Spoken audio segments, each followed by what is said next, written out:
A mí me gustaba la ropa berracamente, y es más, en mi época de mía, cuando yo era joven y bella, adolescente y tal, se usaba mucho las marcas. Si usted podía, como ahora, comprarse su cosita de Adidas, de Slaconia, Nike, cosas así de marquita y tal, ya, se la ponía y eso daba igual.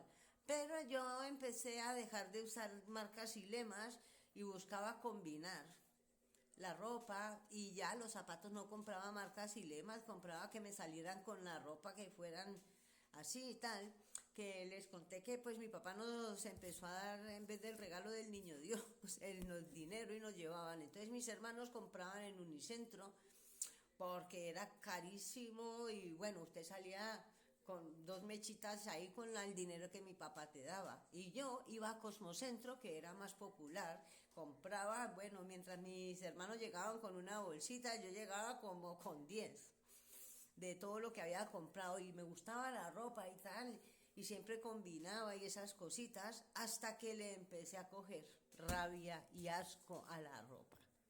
¿Por qué?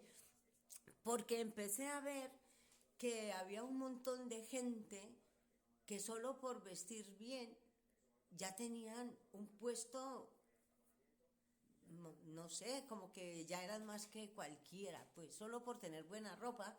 Pero como yo era, pues desde jovencita empecé a leer mucho, y mi mamá pues también leía mucho, y ella me contaba muchas cosas. Entonces yo tenía desde muy pequeñita mucha cultura general, y sobre todo de adultos. Encima controlaba la Cosmopolitan, la Buen Hogar y la Vanidades y tal, pero bien controladas. Entonces, claro, yo podía hablar con un montón de personas de varios tipos, variopintos, como se dice, y de varias pintas, edades y todo eso, porque controlaba muchos temas de muchas cosas, ¿no?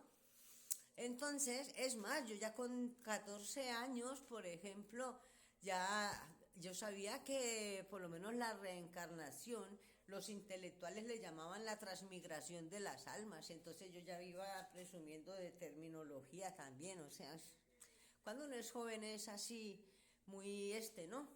Entonces, claro, yo empecé a ver gente bien vestida y qué tal, y luego no tenían nada aquí.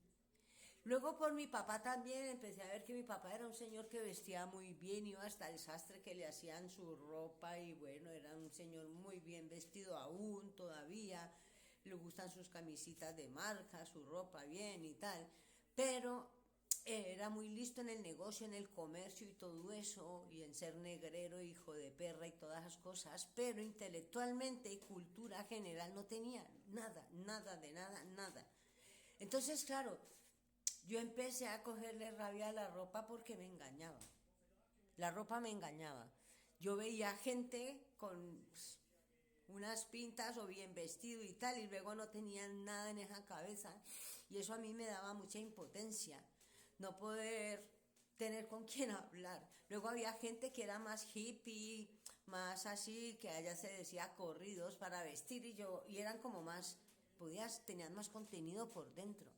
Mi papá mismo decía que era, la gente decía, ay, don Ancisar es muy culto, culto porque estaba calladito. ¿Por qué estaba calladito? Porque no sabía de qué estaban hablando, no entendía nada, y lógico que no tenía nada que decir.